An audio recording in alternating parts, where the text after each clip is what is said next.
මේ තියෙන්නේ හදිසිය අපිට බයිසිකලේ ටැංකියෙන් පෙට්‍රල් ටිකක් ඇදලා ගන්න ඕන වුණොත් එහෙම ඒකට පාවිච්චි කරගන්න පුළුවන් විදිහට අපි හදාගත්ත පොඩි ඇටවුමක්. සමහර කට්ටිය පෙට්‍රල් අදිනකොට බටේ දාලා කටෙන් ඇදලා වගේ ගන්නවා. ඒක ඇත්තටම පෙට්‍රල් කටට එන්න පුළුවන්. ඒක එච්චර හොඳ වැඩක් නෙවෙයි. ඒ වගේම බයිසිකලේ වෑල් එක ගාවින් බටේ කලවලා පෙට්‍රල් ගන්න ගියොත් එහෙම ඒකට ලොකු වෙලාවකුත් යනවා. පෙට්‍රල් එන්නේ බොහොම හිමින්. ඒ වගේම සමහර වෙලාවට බටේ පොඩ්ඩක් කර වෙලා එහෙම තිබුණොත් එහෙම බටේ ඩැමේජ් වෙන්නත් පුළුවන්. මේ විදිහට පොඩි ඇටවුමක් හදාගත්තාම අපිට බොහොම ඉක්මනට පෙට්‍රල් ගන්න පුළුවන්.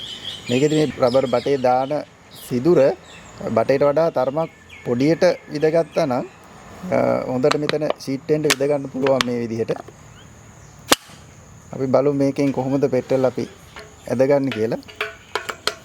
මේව ටැංකියට දාලා ප්‍රෙස් කරලා අතහැරපුවාම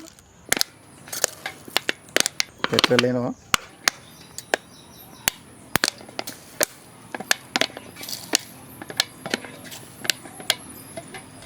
ඊට පස්සේ බටේ තියෙන පෙට්‍රල් ටික හැලෙන්න ඇරලා අපිට මේ විදිහට බොහොම පොඩි වෙලාවකදී පෙට්‍රල් ටිකක් ඇදලා ගන්න පුළුවන්.